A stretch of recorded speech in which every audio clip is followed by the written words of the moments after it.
Israel ने Iran से बदला लेना शुरू कर दिया है। जैसे कि आशंका जताई जा रही थी कि इजराइल ने ईरान के इस्फहान में हमला किया है और ये ईरान का वो शहर है जहां उसके कई परमाणु अड्डे हैं और ईरान की सेना का बेस भी है। और इजराइल आगे क्या करने वाला है और इस्फहान पर हमला उसकी ही बानगी है। देखिए,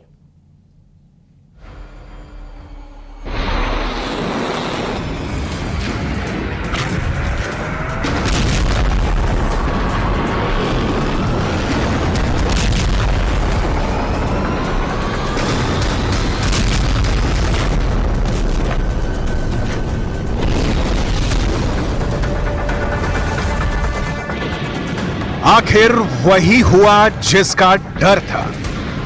पूरी दुनिया देखती रह गई और इजराइल ने ईरान पर हमला कर दिया। यह हमला कितना भीषण था, इसकी डिटेल आनी अभी बाकी है, क्योंकि पश्चिमी मीडिया में ईरान पर हमले को लेकर अलग अलग रिपोर्ट छप रही हैं। अब तक जो साफ तस्वीर दिख रही है वो ये कि इजराइल ने ईरान पर हमला किया है। मिसाइलों से ईरान के शहर इस्फहान को निशाना बनाया है।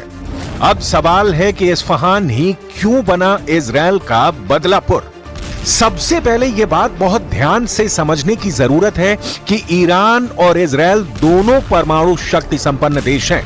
युद्ध भड़का तो विनाश का दायरा सिर्फ दो देश नहीं होंगे। परमाणु बम गिरने का असर दुनिया ने सिर्फ द्वितीय विश्व युद्ध में भुगता है और इस बार ईरान इजराइल संपूर्ण रूप से युद्ध मैदान में उतरे तो विनाश की सिर्फ कल्पना की जा सकती है।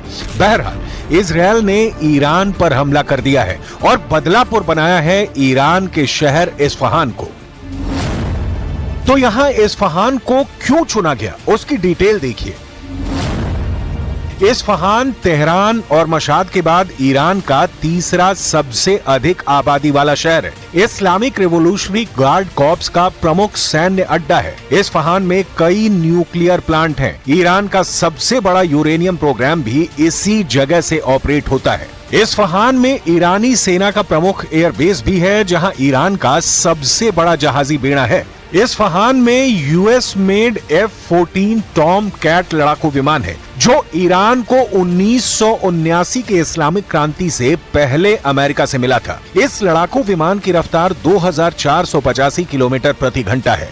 इसकी कॉम्बैट रेंज 930 किलोमीटर है और इसमें 10 तरह के हथियार लगाए जा सकते हैं, जिसमें रॉकेट, बम और मिसाइलें शामिल हैं।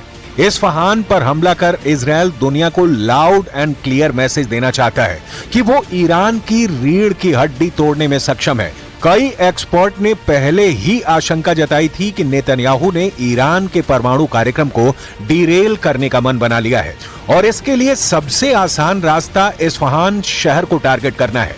हमले के बाद ईरान ने कहा है कि इस्फहान के सारे न्यूक्लियर प्लांट सुरक्षित हैं। लेकिन यहां जो बात नोट करने वाली है वो ये कि इस्फहान पर हमले के बाद अब ईरान की राजधानी तेहरान के न्यूक्लियर प्लांट भी इजराइल की जद में है। इजराइल पहले से संकेत देता आ रहा है कि उसके हमले का टारगेट ईरान के न्यूक्लियर अड्डे हैं और इजराइल ने इस्फहान पर हमला कर ये प्रूव भी कर दिया है। ईरान के पास परमाणु बम बनाने के लिए प्रचुर मात्रा में यूरेनियम है। युद्ध की सूरत में ईरान इसका इस्तेमाल करने से गुरेज नहीं करेगा और यही बात अब सामने आ रही है कि ईरान को परमाणु बम बनाने से कोई नहीं रोक सकता। ईरान के पास सेल्फ डिफेंस का वास्ता देकर इसकी दलील भी अब तैयार है। ईरान के पास 3 अंडरग्राउंड यूरेनियम प्लांट्स हैं। ये प्लांट्स फोर्डो, नाटंज और कॉम में हैं। इसके अलावा रमसर, तेहरान और बुनाब में रिसर्च रिएक्टर फैसिलिटी है और इस्फहान और बुशेर में यूरेनियम कन्वर्जन प्लांट है और एरिक में heavy water reactor production plant है। द सन की रिपोर्ट के मुताबिक इजराइल की ओर से लगातार हमले का डर ईरान के इस्लामिक रिवॉल्यूशनरी गार्ड कॉर्प्स के अफसरों में है। IRGC के एक सीनियर कमांडर ने कहा है कि ईरान की परमाणु सुविधाओं के खिलाफ हमले की इजरायली धमकियों की वजह से ईरान को अपने परमाणु सिद्धांत की समीक्षा करनी पड़ सकती है। ईरान ने कहा है कि उसका परमाणु कार्यक्रम पूरी तरह से शांतिपूर्ण उद्देश्यों के लिए है। ये बात बहुत पहले क्लियर हो चुकी है कि ईरान परमाणु शक्ति बनने की दहलीज पर है। एक्सपर्ट मानते हैं कि ईरान कम से कम 6 महीने में अपने किसी सीक्रेट जगह पर परमाणु बम बनाने में सक्षम है। जाहिर है, युद्ध की सूरत में ईरान के परमाणु बम बेस पर नहीं रहेंगे, बल्कि ईरान उनका इस्तेमाल कर सकता है। सवाल है, इस सूरत में इजराइल क्या करेगा? जाहिर है, कार्रवाई करेगा, क्योंकि उसके हाथ भी खाली नहीं है। अब आते हैं उस सवाल पर कि दोनों ओर से परमाणु बम चले तो विनाश किस स्केल पर होगा। दावा है कि ईरान में बम गिरते ही 3.5 लाख लोगों की मौत हो सकती है। ईरान में 8.5 लाख से अधिक लोग घायल हो सकते हैं। वहीं अगर इजराइल में परमाणु बम गिरा तो 1,25,000 से ज्यादा लोग मारे जा सकते हैं, जबकि इजराइल में कम से कम 3,20,000 लोगों पर इसका असर पड़ सकता है। दावा है कि जहां परमाणु बम गिरेगा वहां के 2.5 किलोमीटर के दायरे में भीषण तबाही होगी और 7 किलोमीटर का इलाका रेडिएशन से बुरी तरह प्रभावित होगा। एटम बम की जहरीली हवा से लाखों लोग मरेंगे, लाखों जख्मी ही नहीं होंगे, आने वाली पीढ़ियां भी इसके असर से नहीं बच पाती। हिरोशिमा और नागासाकी में परमाणु बम का हमला इसका गवाह है।